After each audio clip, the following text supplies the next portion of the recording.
Section 9(3) GST का, जिसमें RCM की बात की गई है, notification number 13/2017।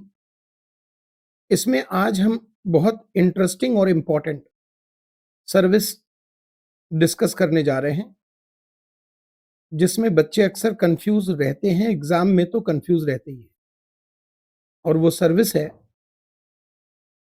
Sponsorship service.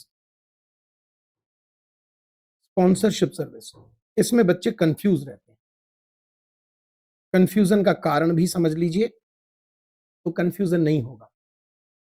Sponsorship service में सबसे पहली जो दिक्कत आती है स्टूडेंट को एग्जाम में, वो सप्लायर और रिसिपिएंट को पकड़ने में आती है कि सप्लायर कौन है और रिसिपिएंट कौन है। क्योंकि स्पॉन्सर मैं कर रहा हूं, मैं स्पॉन्सर कर रहा हूं, तो मैं कौन हूं, सप्लायर या रिसिपिएंट। स्पॉन्सरशिप सर्विस मुझे दी जाएगी अगर मैं स्पॉन्सर करूंगा, अगर मैं पैसे दूंगा। स्पॉन्सर के लिए सबसे पहले एक मन में सोचिए कि एक इवेंट हो रहा है, चाहे वो इवेंट स्पोर्ट्स इवेंट हो, म्यूजिकल इवेंट हो, या कोई और other event, any kind of event sponsor किया जा सकता है। अगर मैं उस इवेंट को स्पॉन्सर कर रहा हूं तो मैं कौन हुआ, मैं हुआ रिसिपिएंट ऑफ सर्विस, क्योंकि मैंने पैसे दिए हैं। जो पैसा देगा वो सर्विस लेगा, और जो पैसा लेगा वो सर्विस देगा। तो स्पॉन्सर मैंने किया तो पैसा मैंने दिया, तो मैं कौन हुआ, रिसिपिएंट। तो पहले क्वेश्चन में आपको एस और आर आइडेंटिफाई करके लिख देना है कि एस कौन है और आर कौन है। क्वेश्चन सबसे पहला काम। अच्छा जी, कर लिया हमने एस और आर। अब आगे बढ़े। अब क्वेश्चन में ये देखिए कि क्या ये इवेंट स्पोर्ट्स इवेंट है या अदर इवेंट है। क्योंकि अगर वो अदर इवेंट है, स्पोर्ट्स इवेंट नहीं है, तब तो ये टैक्सेबल सर्विस है। लेकिन अगर स्पोर्ट्स इवेंट है, तो कुछ स्पोर्ट्स इवेंट जो entry number 53 of notification number 12/2017 में बताया गया है, वो एग्जम्प्ट है। अरे चलिए कोई बात नहीं है, एंट्री नंबर याद नहीं है, कोई बात नहीं। एग्जम्पशन का टॉपिक तो याद है। एग्जम्पशन, वहां पर ये कुछ स्पोर्ट्स इवेंट है जिसको स्पॉन्सर करने पर सर्विस एग्जम्प्ट है। तो यानी जीएसटी यहां लगना ही नहीं है, तो सवाल ही नहीं उठता कि कौन जीएसटी देगा। तो आपको बस ये लिख देना है कि ये एग्जम्प्टेड सर्विस है, जीएसटी कोई भी नहीं देगा। ये बात खत्म हो जाती है।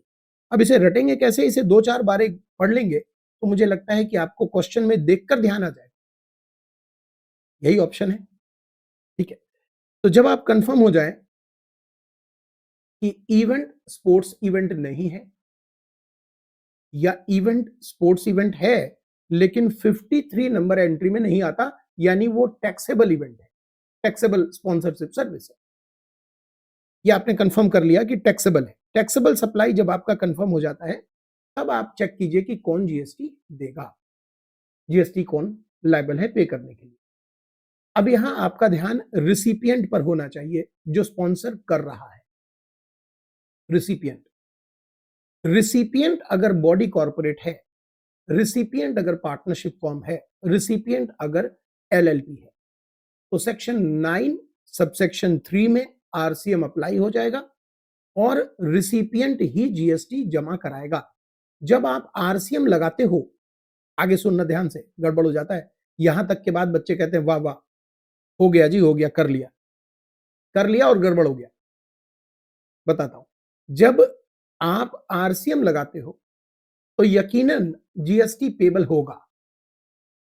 रिसिपिएंट चाहे कैसा भी हो, मतलब इस 3 कैटेगरी में रिसिपिएंट आ रहा है, मान लीजिए इस 3 कैटेगरी में रिसिपिएंट फॉल कर रहा है, तो आरसीएम आपने लगा दिया। आरसीएम लगा दिया तो फिर जीएसटी पेबल बनता है। फिर इसको कोई डिनाई नहीं कर सकता, जीएसटी देना ही पड़ेगा, और वो भी ई कैश लेजर से देना पड़ेगा। ये बात भी आप समझते हैं, जीएसटी पे करना ही पड़ेगा। लेकिन अगर आप कहते हैं रिसिपिएंट ये 3 व्यक्ति नहीं है, तो फॉरवर्ड चार्ज है, तो फिर इवेंट ऑर्गेनाइजर जो सप्लायर है वो जीएसटी जमा कराएगा। अगर स्पॉन्सरशिप करने वाला व्यक्ति यानी रिसिपिएंट अगर बॉडी कॉर्पोरेट फर्म एलएलपी नहीं है, तो फॉरवर्ड चार्ज लगेगा। मतलब ऑर्गेनाइजर जो इवेंट का है, वो जो सप्लायर है, ऑर्गेनाइजर है यानी सप्लायर है, वो जीएसटी जमा कराएगा। अब यहां पर अगर आप रुक जाते हैं क्वेश्चन के आंसर में, तो थोड़ा सा गड़बड़ है। अगर आप एक लाइन और बढ़ा देते हैं, तो एग्जामिनर आपके नॉलेज से इंप्रेस हो जाता है ना ज़रूरी? कोशिश तो हमेशा रहती है आपकी। एक लाइन और इसमें जोड़िएगा। आप सिर्फ ये मत लिखिएगा कि फॉरवर्ड चार्ज है and supplier is liable to pay GST. आप लिखिएगा फॉरवर्ड चार्ज लगा and now supplier is liable to pay GST if he is taxable person. ये बड़ा जरूरी है, क्योंकि देखिए जब आरसीएम लगता है तो रिसिपिएंट को देना ही पड़ेगा जीएसटी, कोई इसमें दो राय नहीं है। लेकिन जब फॉरवर्ड चार्ज लगता है और सप्लायर की जिम्मेवारी आती है, तो सप्लायर ऑलवेज जीएसटी जमा कराए, ये जरूरी नहीं है। अगर वो टैक्सेबल पर्सन है तभी वो जीएसटी देगा, अगर वो टैक्सेबल पर्सन है तभी जीएसटी देगा। देखिए ना, सेक्शन 9(1) फॉरवर्ड चार्ज हो गया, 9(3) 9(4) रिवर्स चार्ज हो गया, 9(5) नोटिफाइड ई कॉमर्स ऑपरेटर हो गया। 9(5) में notified e commerce operator deem supplier है और उनको देना पड़ता है, देना ही पड़ता है।